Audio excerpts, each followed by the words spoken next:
కడప నగరంలోని దంత వైద్య కళాశాల హాస్టల్లోని ఫుడ్ పాయిజన్తో విద్యార్థులు అస్వస్థతకు గురయ్యారు. హాస్టల్లోని దోశ చట్నీ 20 మంది విద్యార్థులు వాంతులు విరోచనాలతో బాధపడుతూ రిమ్స్ జీజీహెచ్లో చేరారు. ఇక జీజీహెచ్ సూపరింటెండెంట్ మరియు ఆర్ఎంఓ డాక్టర్ శ్రీనివాసులు పర్యవేక్షణలోని వైద్యులు విద్యార్థులకు వైద్య సేవలను అందిస్తున్నారు.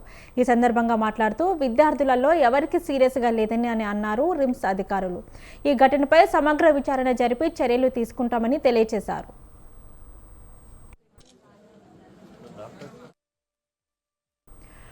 మరి దీనికి సంబంధించి మరింత సమాచారాన్ని మా ప్రతినిధి సుబ్బారెడ్డి అందిస్తారు. సుబ్బారెడ్డి, ఏదైతే కడప నగరంలో ఉన్నటువంటి రిమ్స్ డెంటల్ కళాశాలకు సంబంధించినటువంటి వసతి గృహంలో మంగళవారం రాత్రి జరిగినటువంటి ఫుడ్ పాయిజన్ ఏదైతే ఉందో అందులో దాదాపు 30 మంది విద్యార్థులు అస్వస్థతకు గురైనటువంటి పరిస్థితి ఉంది.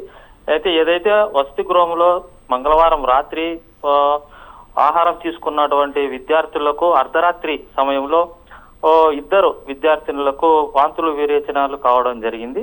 అయితే వీళ్ళిద్దరిని కూడా అక్కడే ఉన్నటువంటి రిమ్స్ ఆసుపత్రికి తరలించి చికిత్స అందించేటువంటి పరిస్థితి చేయడం జరిగింది. అయితే అర్ధరాత్రి అనంతరము ఒక్కొక్కరుగా దాదాపు 30 మంది విద్యార్థులకు వాంతులు విరేచనాలు కావడంతో వెంటనే వాళ్ళందరినీ కూడా ఆ రిమ్స్ కు చేర్పించి చికిత్స అయితే అందించేటువంటి పరిస్థితి.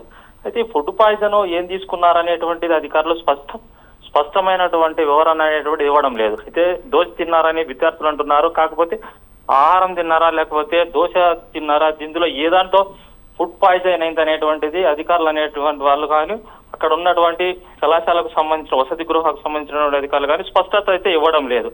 అయితే ఈ విద్యార్థులకు ప్రస్తుతానికైతే వీళ్ళందరినీ కూడా రిమ్స్ లో క్యాజువాలిటీలోకి తీసుకెళ్లి చికిత్స అయితే అందిస్తున్నారు. ప్రస్తుతానికైతే విద్యార్థులందరూ కూడా ఎలాంటి ప్రమాదం అనేటువంటిది జరిగినటువంటి పరిస్థితి అక్కడ కనిపించలేదు. మెరుగైనటువంటి వైద్యమే అందించాలనేటువంటిది కూడా అటు ఎవరైతే కళాశాల ప్రిన్సిపల్ యుగంధర్ కావచ్చు, ఆర్ఎంఓ శ్రీనివాసులు కావచ్చు, అలాగే జిల్లా అధికారులు కూడా వాళ్ళకు ఎలాంటి ఇబ్బందులు లేకుండా మెరుగైనటువంటి వైద్యం అనేది ప్రస్తుతానికైతే అందిస్తున్నారు. ప్రమాదం అనేటువంటిది లేదు.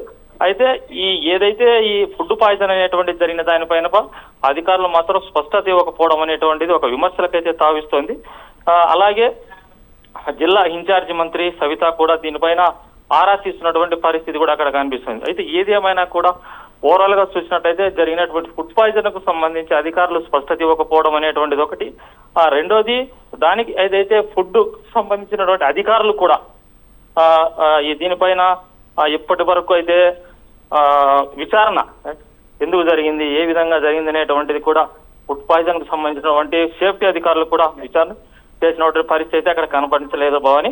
ఓవరాల్ గా చూసినట్టయితే విద్యార్థులకు మాత్రము ఈ జరిగినటువంటి ఇన్సిడెంట్ తో భయాందోళనకు గురి కాకుండా ధైర్యం చెప్పడంతో పాటు మెరుగైన వైద్యం అనేటువంటి అందిస్తున్నారనేటువంటిది అయితే ప్రాథమికంగా వచ్చినటువంటి సమాచారం అయితే ఉంది భవాని. Thank you Shri.